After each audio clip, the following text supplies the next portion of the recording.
Thank you and good evening once again.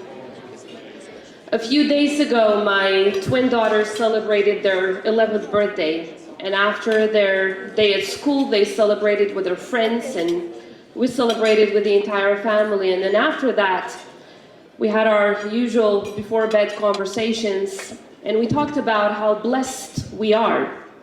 Blessed that they are the very first generation in the history of the existence of our nation, the very first generation of children of Kosovo to be able to go to bed without the sound of firearms and shelling. The very first generation ever to be able to freely go to school.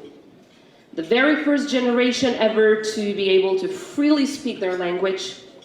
The very first generation ever to see their parents go to work without the fear of them being arrested or killed.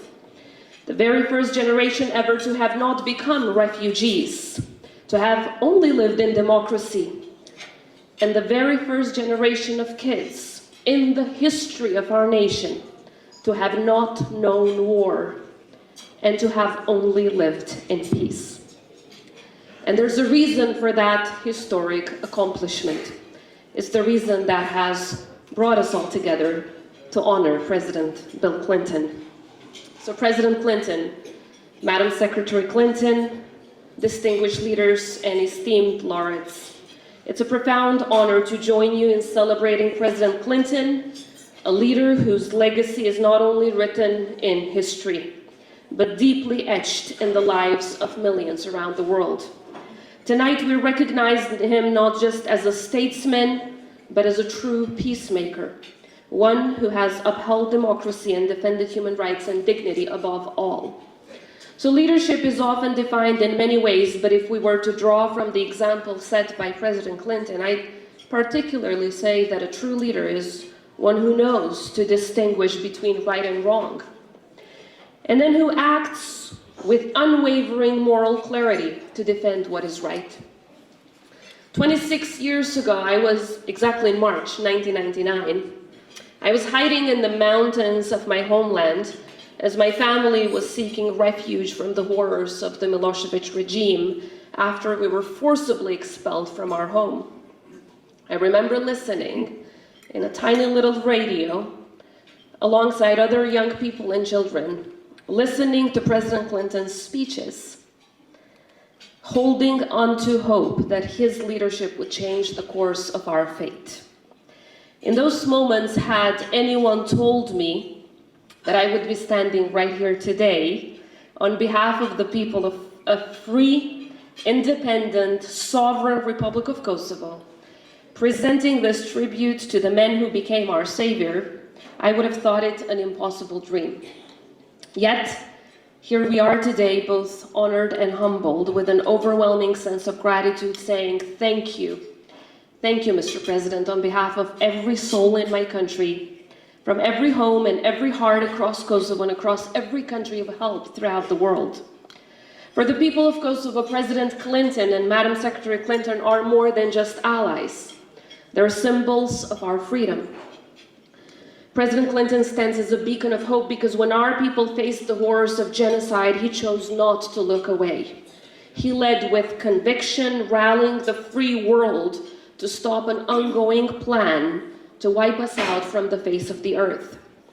This is why honoring President Clinton is not only a testament to his exemplary leadership and tireless efforts, but also a tribute to the values that bound us together then and continue to unite us today.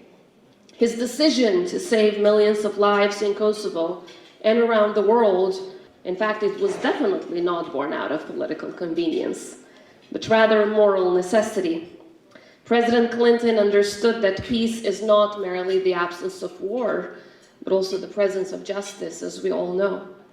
On March 24th, 1999, as he was addressing the American nation, explaining why the United States was coming to our rescue, he said, "We cannot walk away from this.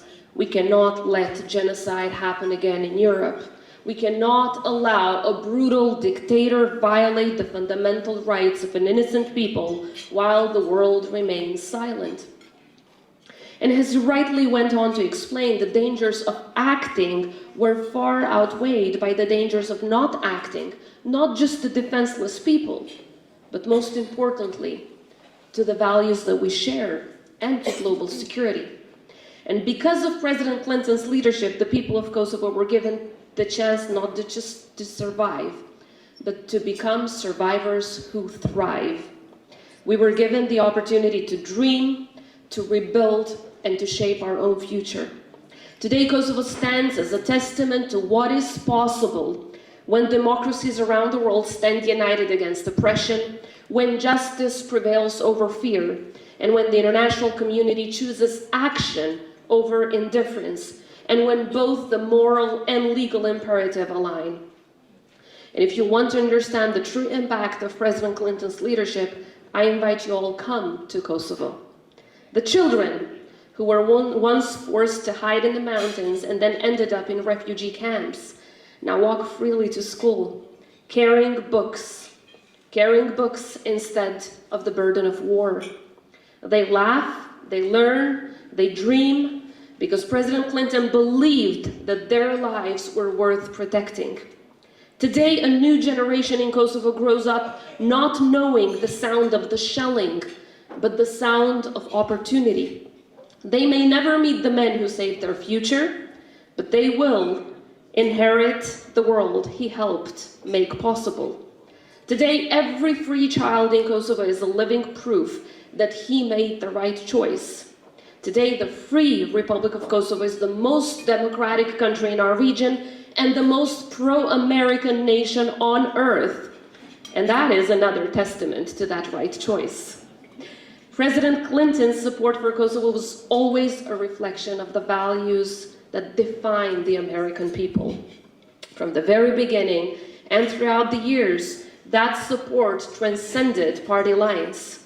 It was embraced by leaders across the political spectrum, Democrats and Republicans alike, because the cause of Kosovo is the cause for freedom, justice, and democracy. And today, Kosovo is an extension of those same values. But President Clinton's legacy as a peacemaker extends far beyond Kosovo, as you can see from all of us here on stage tonight. He played a pivotal role in bringing an end to the genocidal war in Bosnia and Herzegovina, negotiating the Dayton Agreement that secured peace after years of unimaginable suffering. He was instrumental in the Good Friday Agreement, helping to transform decades of conflict in Northern Ireland into a path towards reconciliation. He championed self-determination for the people of Timor-Leste, and he worked tirelessly to bridge divides in the Middle East, always believing that diplomacy, dialogue, and determination could overcome even the most entrenched conflicts.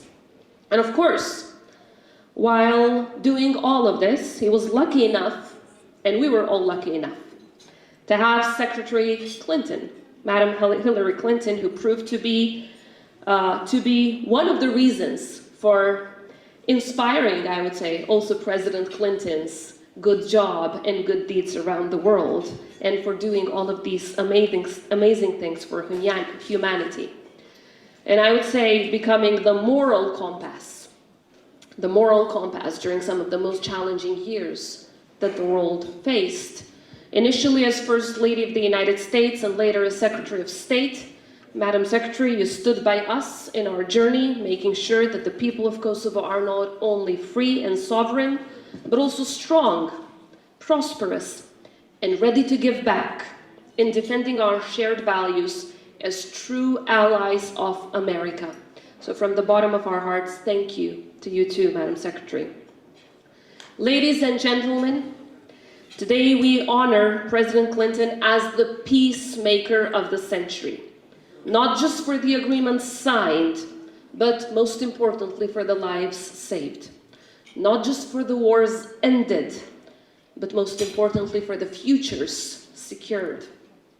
Mr. President, thank you for your courage, your humanity, and your unbreakable belief that even in the most difficult times, peace is possible. This is a recognition and an appreciation. Recognition of leadership, of courage and conviction, and consistent advocacy for justice and equality. And it's also an appreciation for your humanity, for your solidarity, and your commitment to standing on the right side of history. On behalf of all the people you helped save around the world, thank you. And most importantly, on behalf of all the children of Kosovo, the very first generation in the history of our nation, the very first generation to have not known war and to have only lived in peace. Thank you. Congratulations for this well-deserved honor.